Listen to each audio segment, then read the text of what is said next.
Bismillahirrahmanirrahim. Assalamualaikum warahmatullahi wabarakatuh. Selamat pagi, salam sejahtera untuk kalian semua. Sebelum kita mulai masuk ke materi, alangkah baiknya kita berdoa menurut agama dan keyakinan masing-masing. Berdoa dimulai. Doa selesai. Bagaimana kabarnya anak-anakku sekalian? Semoga kalian dalam kondisi sehat walafiat semua.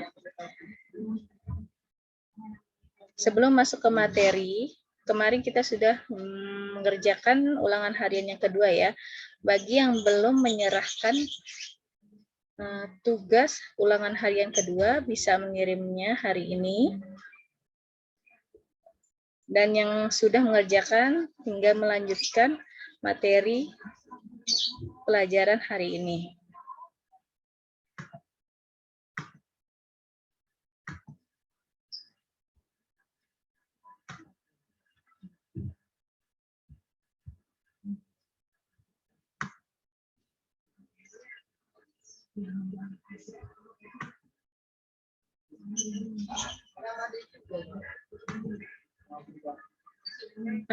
Langsung aja saya mulai materinya. Sebelum masuk ke materi tentang biaya administrasi, kita harus mengetahui dulu arus biaya perusahaan manufaktur.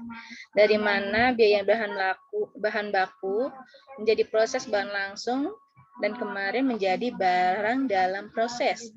Dipertemukan dalam BOP, di mana di dalamnya itu ada yang meliputi tenaga kerja tidak langsung, tenaga kerja langsung, yang proses menjadi barang jadi, dan terakhir menjadi APP, harga pokok penjualan. Lanjut.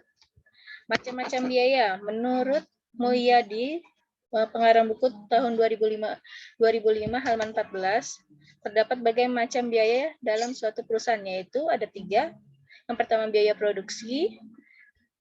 Biaya produksi merupakan biaya yang terjadi untuk mengolah bahan baku menjadi produk jadi yang siap untuk dijual. Yang kedua biaya pemasaran. Biaya pemasaran merupakan biaya-biaya yang terjadi untuk melaksanakan kegiatan pemasaran produk. Yang akan kita bahas hari ini adalah biaya administrasi dan umum, yang merupakan biaya-biaya mengkoordinasi kegiatan produksi dalam pemasaran produk. Anggaran biaya administrasi umum merupakan anggaran yang merencana rincian biaya yang terjadi dalam administrasi umum, organisasi, atau perusahaan. Sementara itu, anggaran biaya administrasi umum digunakan untuk mendasari penyusunan anggaran kas. Jadi semua anggaran masuk ke dalam biaya administrasi umum, ada di bilang kas kecil, masuk ke pelajaran yang dulu kelas 11. Lanjut. Biaya administrasi umum. Menurut Hansen dan Moen tahun 2007 menjelaskan bahwa biaya administrasi umum merupakan biaya yang berasal dari penelitian, pengembangan, dan administrasi yang bukan termasuk biaya penjualan atau produksi. Menurut Hansen ya, tadi kan menurut Mulyadi.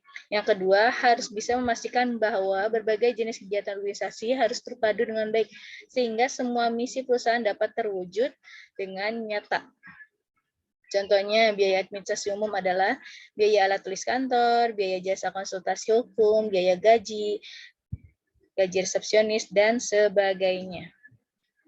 Contoh biaya administrasi bisa dilihat, anak-anak sekalian, ada staf gaji, biaya gaji staf direksi, konsultan, pegawai, perjalanan, sewa, perlengkapan, listrik, pemeliharaan, dan lain-lain. Berikut contoh biaya administrasi umum ya, kalian pahami. Kalian lihat dan kalian pelajari yang mana yang masuk ke biaya administrasi umum.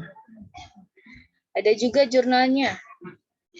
Yang jurnal dari penjualan, di situ ada kan biaya operasi, biaya administrasinya, masuk ke beban penjualan, atau masuk ke biaya tetap. Ada biaya tetap, biaya administrasi umum, dan total penjualan seperti yang ada di laporan laba rugi. Tidak jauh beda dengan laporan laba rugi perusahaan dagang. Selanjutnya kalian tinggal catat apa yang kalian mendengarkan, materi yang saya berikan. Jangan lupa absen di kolom komentar, tulis nama, kelas, dan hadir. Demikian penjelasan dari saya, materi yang saya berikan semoga bermanfaat dan kalian tetap dalam keadaan sehat walafiat. Wassalamualaikum warahmatullahi wabarakatuh.